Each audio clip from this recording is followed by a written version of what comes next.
जी अस्सलाम वालेकुम एवरीवन। उम्मीद करता हूँ आप सब लोग खैरियत से होंगे। चलें जी, आज हम बात करेंगे फ़ेज़ 2 पे। एज 25 से 40 के दरमियान। One disclaimer, what ever I am sharing with you, ये मेरे अपने नॉलेज, एक्सपीरियंस और रिसर्च के मुताबिक है। मैं किसी को बाइंग रिकमेंड नहीं कर रहा, ठीक है। डोंट थिंक अबाउट इट कि मैं आपको कह रहा हूँ ये लाजमी बाय करो। नो, आप जिस भी कंट्री में हो, आप अपने लोकल फाइनेंशियल एडवाइज़र्स के साथ डिस्कस करें और अगर ये प्लान आपको सूट करेगा तब इस पे अमल दरामद कीजिएगा। वो बेशक स्टॉक हो, बेशक क्रिप्टो हो या कुछ भी हो, ठीक है। मैं जो शेयर कर रहा हूँ मे बी सूट मी। अगर आपको सूट करता है गुड, नहीं करता तो आप प्लीज़ इसको डिस्कस कर लीजिएगा अपने फाइनेंशियल एडवाइजर्स के साथ। तो आज हमारा जो सेकंड फेज़ है वो 25 टू 40 ईयर्स के दरमियान है। तो काफ़ी इम्पॉर्टेंट है, ज़रा इसको अब ध्यान से समझना, ठीक है। क्योंकि ये वो चीज़ें होती हैं जो बार बार आप I am not able to tell you, आपको एक दफ़ा देखना है। और अगर इसमें कुछ क्वेश्चन हो, अगर मैं आंसर कर सकूं या आपका फाइनेंशियल एडवाइज़र आंसर कर सके, फील फ्री टू आस्क।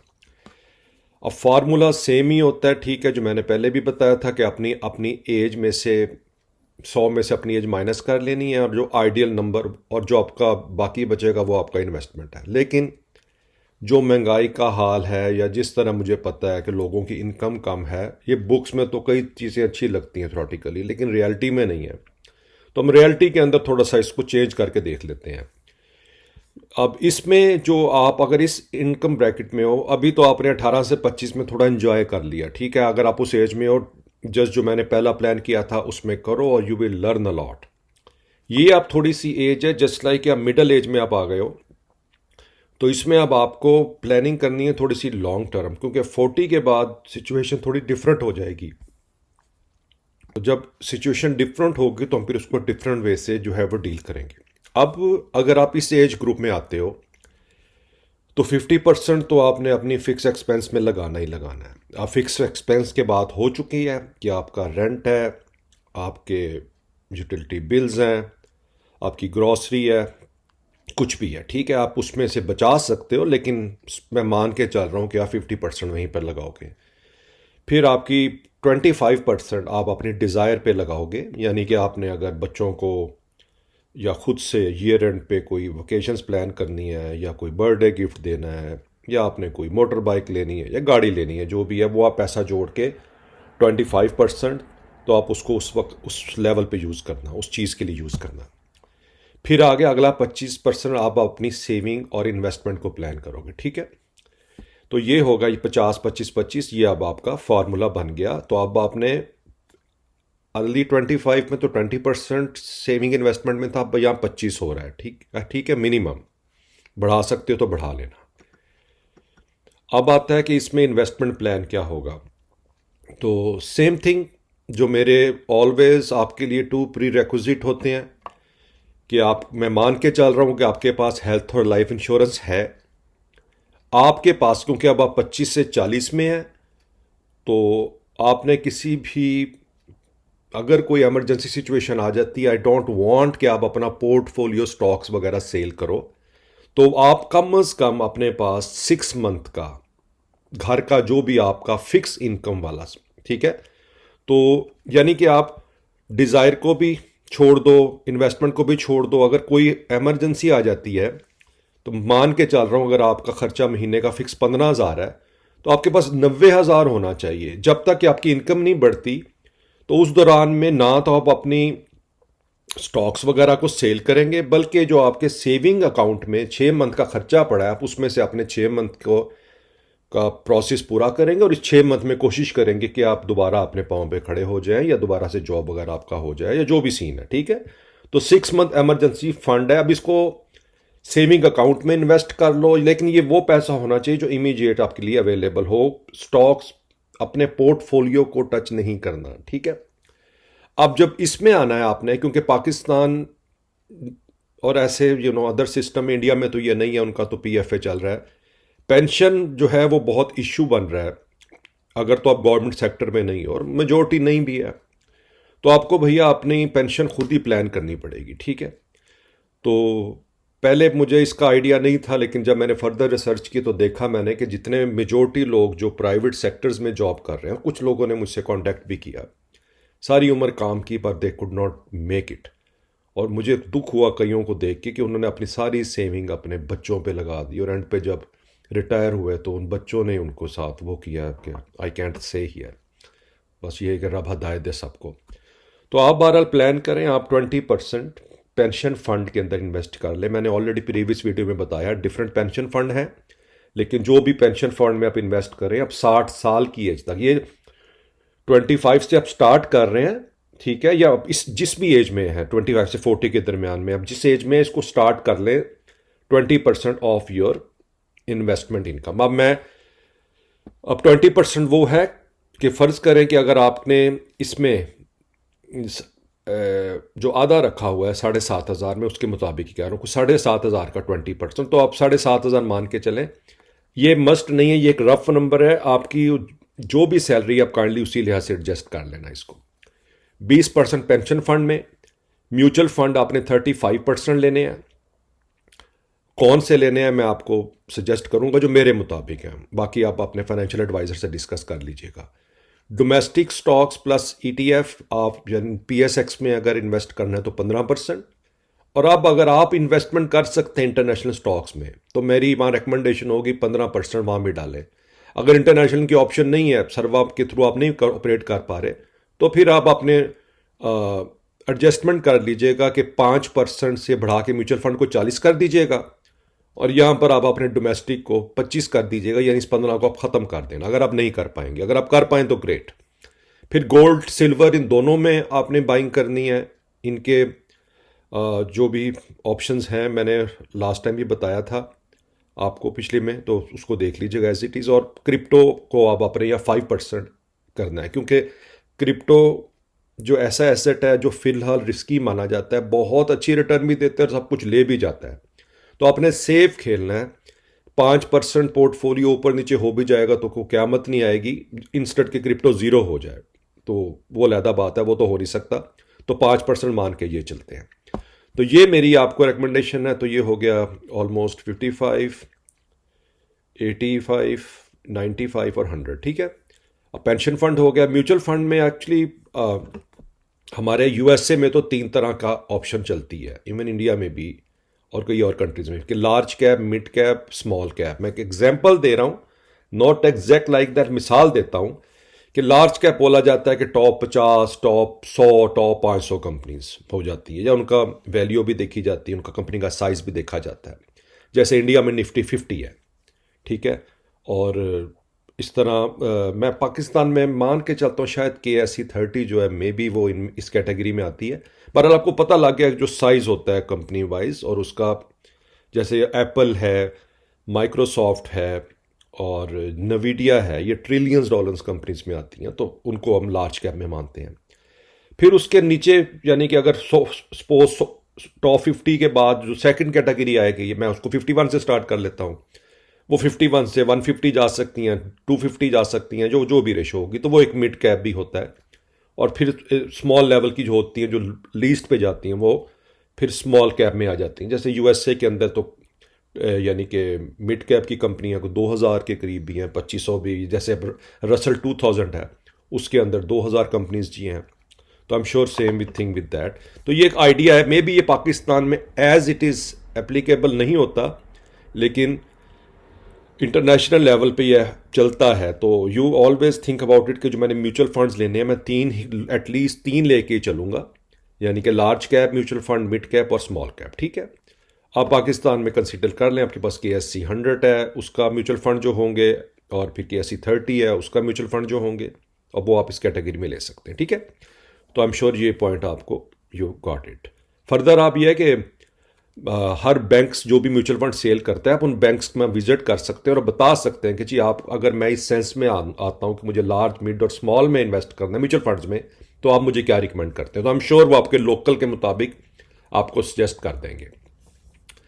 अब जो मैंने इस दौरान में, जो मेरे लिहाज से अगर मैं आपकी जगह हूं, तो मैं इन स्टॉक्स में अपना पोर्टफोलियो बिल्ड करूं एज 25 में, ठीक है। अब उसमें जो हो सकता है वो अ, डेफ ये मैंने ऑप्शन में रखा है हपको और पीएसओ। ठीक है, अच्छे हैं, लेकिन मैं इनको अभी मान के नहीं चल रहा। मैं इनको 11 और 12 प्लेस दूंगा। मैं मान के चल रहा हूँ कि Miller tractor, HBL, lucky cement, Engro ये भी चेंज हो गया, ENGROH हो गया, PPL, अटिक रिफाइनरी, निशात मिल, फौजी फर्टिलाइज़र, मारी पेट्रोलियम और अटलिस बैटरी और एक्साइड बैटरी में से कोई एक। मेरे आई थिंक कि ये वो अच्छे स्टॉक्स होंगे। और अगर आपने फर्दर ऐड करना है तो आप हपको और पीएसओ को भी देख सकते हैं। तो अगर इनमें ट्रेडिंग नहीं करनी है, ठीक है, ये आप हम 25 से 40 में जा रहे हैं तो हम लॉन्ग टर्म को मान रहे हैं, तो एटलीस्ट हम तब तक इसके अंदर बाइंग करेंगे जब तक ये एटलीस्ट एक एक हज़ार की क्वांटिटी हमारे पास ना हो जाए। अब वो जिसमें भी टाइम लगे, अगर आप हर महीने ये 1000 को डिवाइड कर दें 60 में, यानी कि 5 साल में, तो देखो कि 5 साल में अब हर महीने कितने स्टॉक लो तो आपको 1000 स्टॉक मिनिमम बन जाए। ये एक फार्मूला जेन में है मेरे। तो लेकिन यह है कि ये फॉर मी इसमें मैंने ऑलमोस्ट सारे सेक्टर कवर करने की ट्राई की है। तो I think that's the right option. और प्लस आप 2 ETF लेके चल लो अपने साथ, UBL का और महाना का। ठीक है, क्योंकि महाना और मेज़ान ऑलमोस्ट सिमिलर ही चल रहा है, तो मैं इनमें से एक हो सकता है। 12 UBL थोड़ा डिफरेंट है, इसलिए मैंने बोला कि एटलीस्ट 2 ETF लेके चल लो। और ये वो टॉप 10 स्टॉक्स हैं जो मेरे ख्याल में बेहतर रहेंगे अगर आपके पोर्टफोलियो में हो लॉन्ग टर्म। ठीक है, डिविडेंड भी देंगे और ग्रोथ भी है। उसके बाद अगर आप और म्यूचुअल फंड जो होंगे मेरे ख्याल से वो UBL स्टॉक फंड है, USF, ये अलमेज़ान का जो मैंने बोला था कि 30 वाला है, KMIF, और ये अलमेज़ान का म्यूचुअल फंड है KSE 100 के लिए। तो ये 3 म्यूचुअल फंड हैं जो मेरे ख्याल से ये प्रिटी सिमिल। इसमें ये कि क्योंकि मेज़ान के पास ज़्यादा मेरे ख्याल इस्लामिक होते हैं, तो UBL जो है वो हर तरह की ट्रेडिंग करता है। तो आई थिंक अगर आपने 2 लेके चलना है तो मेरे ख्याल से अब UBL का USF और KSE मेज़ान इंडेक्स KM को 30 जो है ये 2 लेके चल लें। 3 ले सकते हैं, ज़रूरत नहीं है, ये 2 बहुत है। फिर आ जाता है कि आपका इंटरनेशनल प्लान। अब इंटरनेशनल प्लान जब बनाया जाता है तो हम 3 कैटेगरी बनाते हैं। ठीक है, हम अगर मुझे टॉप 10 बनाने होते हैं तो मैं ग्रोथ, डिविडेंड और स्टेबिलिटी तीनों देखता हूं, क्योंकि मुझे पोर्टफोलियो लॉन्ग वे चलाना है। अगर मैं इस प्लान पे अमल करूं तो मुझे ग्रोथ फंड, अगर मैं ग्रोथ स्टॉक 3 बाय करूंगा तो अमेजॉन, माइक्रोसॉफ्ट और गूगल, ये 3 मैं बाय करूंगा ग्रोथ को लेके, क्योंकि मेरी मनी बड़ी तेजी से ऊपर जाएगी। अगर मुझे डिविडेंड चाहिए, पे ओवर साथ साथ चाहिए, तो मैं Johnson and Johnson, Procter and Gamble and Coca Cola, ये 3 बाय करूंगा। ये मुझे डिविडेंड देंगे, जैसे मेरे पास ज़्यादा स्टॉक बढ़ते जाएंगे मैं डिविडेंड लेता जाऊंगा। फिर ये है कि मैं चाहता हूँ ज़्यादा मूवमेंट ना हो, एक स्टेबल रहे, तो वो मैं 3 लूँगा, 4 लूँगा उसमें, visa card, master card, Walmart और 3M। ये 10 स्टॉक्स मैं अपने पोर्टफोलियो इंटरनेशनल में रखूंगा फॉर द लॉन्ग रन। आप इसके बारे में किसी भी याहू फाइनेंस की साइट पे जाके इस साइन को दे दीजिएगा और इसके बारे में फर्दर स्टडी कर लीजिएगा। बहरहाल ये टॉप स्टॉक्स होंगे जो अभी मैं ETF यहाँ पर ऐड नहीं कर रहा, क्योंकि वी कैन ऑल्सो बाय, मैं बहरहाल नेक्स्ट में बता दूंगा। उस इंटरनेट ETF में भी ऑप्शंस कई हैं, तो लेकिन यह है कि ये मिनिमम स्टॉक्स तो होने चाहिए। बाकी ETF मैं 2 ऐड कर दूंगा नेक्स्ट टाइम में। ठीक है, मुझे था कि 40 के बाद हम ETF में एंटर हो इंटरनेशनल लेवल पे। फिर अगर आप क्रिप्टो में आते हैं तो ये अगर मेरे पास ऑप्शन हो तो सबसे पहले मैं सिर्फ बिटकॉइन में इन्वेस्ट करूं। और मैं ट्रेडिंग नहीं कर रहा, मैं इन्वेस्टमेंट कर रहा हूं। ठीक है, थोड़ा थोड़ा मैं लेता रहूँगा, $1 का, $2 का, और बस ले ही जाऊँगा। लेट्स सी, मुझे नहीं पता कहाँ तक जाएगा। मैं बहरहाल आपके साथ जो बिटकॉइन क्रिप्टो की फेज़ 1 की वीडियो शेयर की थी उसका अभी फॉलो अप मैंने भेज रहा था। कई क्वेश्चंस आ गए और लोग, मेरा ख्याल पूरी अभी उसमें क्लैरिटी नहीं थी, ये तो अभी इंट्रो था। तो मैं सेकंड फेज़ में फर्दर एक्सप्लेन करूंगा कि हम इन्वेस्टमेंट कैसे करते हैं क्रिप्टो के अंदर। नॉट लाइक दैट कि अली भाई ने 10 लिख दिया तो वो 10 से लेनी है, नो, नॉट लाइक दैट। मैं आपको वजह बताऊंगा मैंने 10 क्यों लिखी, मैंने उन 10 में क्या किया और आगे मेरा प्लान क्या। ठीक है, तो ये है कि नंबर 1 बिटकॉइन, नंबर 2 इथेरियम और नंबर 3 सोलोना। बस ये 3 बहुत हैं। अगर आपके पास एक की है तो आप ऑर्डर वाइज चलें। अगर कम पैसे हैं तो बिटकॉइन, अगर थोड़े ज़्यादा हैं तो थोड़े से इथेरियम ले लें, और अगर और उससे ज़्यादा हैं तो फिर सोलोनिया में थोड़ा बहुत आप ले सकते हैं। लेकिन एक क्वांटिटी तक बच जाइएगा, जैसे कि जब मैंने 1,000 सोलोना बस मैक्सिमम ले लेने या 100 ले लेने हैं, जो भी आपके माइंड में हो बस लेके फिर भूल जाए इसको, क्योंकि ये इन्वेस्टमेंट प्लानिंग है। ठीक है जी, ये हो गया आपके बिटकॉइन का। अब जो इस एज पे 25 to 40 के स्विंग ट्रेडर्स हैं, ठीक है, आप अपने लिहाज से एडजस्टमेंट कर लीजिएगा। अगर आपने थोड़ा सा इंटरनेशनल में और थोड़ा सा म्यूचुअल फंड के अंदर से कम परसेंटेज में इन्वेस्ट करके, तो आप अपनी ट्रेडिंग कर सकते हैं, अप टू यू। मैं डेफिनेटली इसमें नहीं एडवाइस करूंगा, क्योंकि मेरा मेन मकसद हम यहाँ पर बिल्ड के लिए हैं, फाइनेंशियल बिल्ड। हाँ, मैंने भी जैसे एक स्मॉल पोर्शन रखा हुआ है इन्वेस्टमेंट के लिए, जिसके लिए मैं मंडे मॉर्निंग को नॉर्मली आपको भी बताता हूँ कि मैं इनमें ट्रेडिंग करूँगा इस week.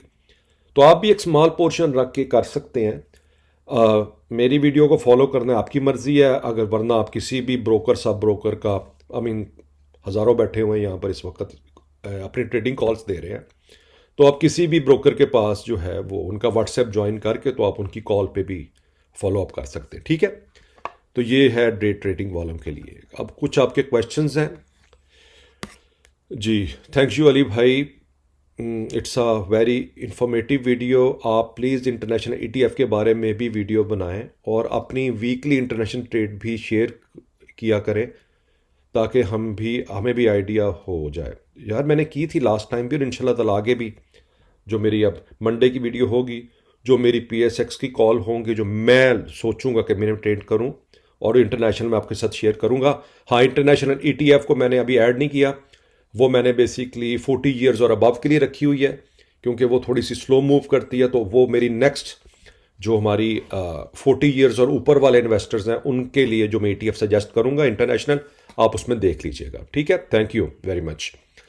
Okay, is it worth it to invest in Pakistan PSX or mutual funds as compared to US and UAE stock?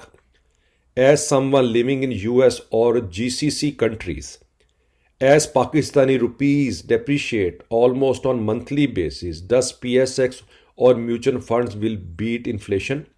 Please give or plus give good profit. देखो यार, इस ना क्वेश्चन के 3 एंगल हो सकते हैं। ठीक है, अब जैसे मुझे देखो, आप, मुझे नहीं पता आप किस कंट्री में हो, ठीक है, आपका EL मेस्ट्रो है। मुझे मेरे पेरेंट्स ने बताया था कि जिस कैपेसिटी में भी अपने मुल्क के लिए कुछ कर सकते हो वो करते रहना। ठीक है, अब मेरी कैपेसिटी क्या है, या तो मैं आपके साथ थ्रू YouTube अपना एक्सपीरियंस शेयर कर सकता हूँ, या मैं पाकिस्तान के अंदर इन्वेस्टमेंट कर सकता हूँ with the help of that. ठीक है, तो ये मेरा विजन है कि अगर मैंने अटैच रहना है अपनी कंट्रीज़ के साथ और उसके लिए कुछ करना है किसी भी कैपेसिटी में, और जिसमें मैं एज अ बिजनेसमैन अर्न भी करूँ, तो this will be one option. Second option आ जाती है कि आपका रिटायरमेंट प्लान कहाँ पर होगा। अगर तो आपने पाकिस्तान में रिटायर होना है, तो रिटायरमेंट के बाद जितनी भी मनी हो, still you need to do something. या तो आपको किताब लिखो, या आप कोई स्टोर बना लोगे। अगर वो नहीं कर पा रहे तो एटलीस्ट आपके पास स्टॉक मार्केट लेवल का एक्सपीरियंस तो हो, तो आके आप ये कि आपका टाइम गुजरता रहे रिटायरमेंट के बाद। ठीक है ना। और तीसरी चीज़ जो आ जाती है ये 2 के बाद, ठीक है, आई थिंक ये रिटायरमेंट हो गया, ये हो गया। तीसरी चीज़ आ जाती है कि आप का ट्रस्ट लेवल क्या है आपकी मार्केट के ऊपर, जब आप कंपेयर करते हो इंटरनेशनल मार्केट्स। पाकिस्तान की जो स्टॉक मार्केट है, अगर मैं कंपैरिजन करूं, तो I know not that stable, लेकिन इसकी जो प्राइस वैल्यू है वो अभी भी चीप है कंपैरेटिवली टू अदर मार्केट्स। मैं ये नहीं कहता कि आप उसके अंदर इन्वेंट हो। अगर आप इन तीनों की मुझसे बात करो, ठीक है, अब मैं तो ज़रा ETF में हूँ UAE के अंदर, यानी दुबई का, सऊदीया का, कतर का सारा, लेकिन मैंने चंक बना दिया है। अब PSX की अगर मैं बात करूं, USA के अंदर मैं आपकी जगह हूं, मैं US स्टॉक मार्केट में 25% इन्वेस्ट करूं, मैं मिडल ईस्ट और अदर मार्केट्स में 30% इन्वेस्ट करूं, और 20% मैं PSX में इन्वेस्ट करूं एज अ पाकिस्तानी। ठीक है ना, क्योंकि अगर ऐसी बुरी मार्केट हो तो क्यों अभी तक फॉरेन इन्वेस्टर भी इन्वेस्ट करते आ रहे हैं, करते हैं ना अभी भी कुछ ना कुछ। तो आप इसको इस सेंस में ले लें, ये प्योरली पर्सनल डिसीजन है, आपके एंगल पे डिपेंड करता है, आप किस एंगल से पाकिस्तान की इकॉनमी को देखते हैं और उनके म्यूचुअल फंड्स को देखते हैं। और अगर आप इन तीनों एंगल्स में से किसी भी एंगल में एग्जिस्ट करते हैं तो उसी तरह ही करेंगे। बाकी अगर आपको नहीं ट्रस्ट है तो एब्सोल्युटली आप फिर उसी मार्केट में ट्रेडिंग करो जो आपको ट्रस्ट वर्दी है। लेकिन स्टॉक मार्केट तो भैया दुनिया में कहीं पर भी क्रैश कर जाएंगी, ठीक है ना, इसका तो कुछ भी नहीं कह सकते आप। तो तो ये चीज़ है। बाकी इन्फ्लेशन को मैं एग्री करता हूँ, पाकिस्तान में जो रिटर्न है वो इन्फ्लेशन को बीट नहीं कर रहा, नो डाउट। इसीलिए मैं आपको बताता हूँ कि आपने खाली PSX पे नहीं बैठना। अभी जो मैंने यही पोर्टफोलियो मिसाल दे रहा हूँ कि आपको 3-4 फेजेस में जाना पड़ेगा, आपको इंटरनेशनल मार्केट में एंटर होना पड़ेगा, अपनी इनकम के डिफरेंट बास्केट्स को एक्सप्लोर करना पड़ेगा अगर आपने इन्फ्लेशन को बीट करना है। खाली पाकिस्तान स्टॉक मार्केट के और म्यूचुअल फंड में इंडिविजुअल इन्वेस्टमेंट करके आप बीट नहीं कर सकते। जो नंबर भी आ रहे हैं टीवी पे, मैं पर्सनली उनसे एग्री नहीं करता, क्योंकि मैं तो ये देख रहा हूँ कि जो चीज़, ठीक है, मैं आपको मिसाल देता हूँ, जैसे होंडा सिटी, मैंने 2005 के अंदर होंडा सिटी ली थी 8.5 लाख की। मैंने 2022 के अंदर 22 के अंदर वही होंडा सिटी ली कोई जाके 45-44 लाख की, या अब बीच में वो 60 लाख पे भी चली गई। अब अगर इन्फ्लेशन जो जिस लेवल पे भी नीचे आ रही है, अगर इन्फ्लेशन ऑल टाइम लो पे है, तो क्या बात है कि ये प्राइसेस अभी तक जो हैं वो क्यों उस लेवल पर ही हैं, आपको उस लेवल पे क्यों नहीं मिल रही। ये Mehran car, can you believe कि 2005 में 3-3.25 लाख की ये ब्रांड न्यू मिलती होती थी, ठीक है, 4-5 में। और ये होंडा सिविक 10 लाख की थी। अब ये मेरान तो अब ख़त्म हो गई, और ये आल्टो 5.5 लाख की थी। अब उस लिहाज से आप देखो, डॉलर भी उस टाइम आई नो मल्टीप्लाई तो हुआ है। तो उस लिहाज से अगर मैं देखूं तो रियली पाकिस्तान इन्फ्लेशन वाला सीन तो भाई बहुत ख़राब है। तो आप देख लो जो भी आपको सूट करता है, मैं मेरी तरफ से नहीं है, अपना फाइनेंशियल एडवाइज़र डिस्कस करो, और जो भी मार्केट आपको सूट करती है प्लीज़ डू इट। बहरहाल मुझे आई लव पाकिस्तान, तो मैं तो अपना जो है वो कंटिन्यू रोल करता रहूँगा, ठीक है। ओके, अगर जिनका ये एक क्रिप्टो में से क्वेश्चन आया है, उस वीडियो में से मैंने आंसर देना था, क्रिप्टो में एक्सप्लेन कर दूंगा, पर इसमें भी मैं बता देता हूँ। जिनका मार्केट कैप टॉप 10 में आता है, इन पर कौन बिगनर ट्रेड करता है? भैया मैं ट्रेडर तो बता ही नहीं रहा, मैंने कहीं पर कहा है कि आप ट्रेडिंग करें। जो क्रिप्टो मैंने आपको 10 बताई थी वो ये है कि जो मेरे पास हैं, मैंने ये कहाँ कहा है कि मैं उनमें ट्रेडिंग कर रहा हूँ। मेरी सेकंड वीडियो को देखना जब भी आएगी, और फिर समझना इसका आंसर क्या होगा। हमारा यहाँ पर मेजर जो रीज़न है वो है वेल्थ बिल्ड। मैं किसी लेवल पर भी इनकरेज नहीं करता कि आप सारा कुछ ट्रेडिंग में लगा दो, नो। एक हिस्सा, अगर आपके पास 100 रुपया है तो 80% को इन्वेस्ट करो स्टेबिलिटी में लॉन्ग टर्म, और 20% को ट्रेडिंग करो, वरना मत करो अगर नहीं है तो, ठीक है। तो आप यू आर राइट, बिगनर्स जो है वो ट्रेडिंग ना करें, बिगनर्स थोड़ा थोड़ा बाय करें, ठीक है, वो 500-1000 रुपया, और वो फिर करता रहे लॉन्ग टर्म के लिए, और उसको वेल्थ को बिल्ड करे, ठीक है। Good question sir. CDC account क्या है? यार CDC अकाउंट इटसेल्फ कुछ नहीं होता। CDC जो है स्टॉक मार्केट में इसको बोलते हैं आपका सेंट्रल डिपॉजिटरी कंपनी। इसकी मिसाल आप समझ लें कि just like a state bank जो है, बैंकों के ऊपर जैसे स्टेट बैंक होता है, सिमिलर आप जो भी स्टॉक्स की बाइंग करते हो सारा कुछ वो CDC के पास पड़ा होता है। तो किसी वजह से वो ब्रोकर नहीं रहा, वो कुछ भी हो गया, तो आपको लॉस नहीं होने वाला। तो किसी इवन महाना है या जो भी ब्रोकर हैं, तो CDC ही वो इदारा है जिसके पास ये सारे का सारा कुछ पड़ा होता है। तो आप इन केस आपकी इन्वेस्टमेंट सेफ होती है। फर्दर आप इनकी साइट है cdcpakistan.com, इस पे जाएं और you will get all the detail, ठीक है। चलें, थोड़ी सी वीडियो लंबी हो गई है, but I think we are good. चलें, अगर कोई फिर क्वेश्चन हो तो you have my email, Twitter और इंस्टाग्राम। तो इंशाल्लाह ताला फिर आपसे नेक्स्ट वीडियो में मुलाकात होती है। Take care.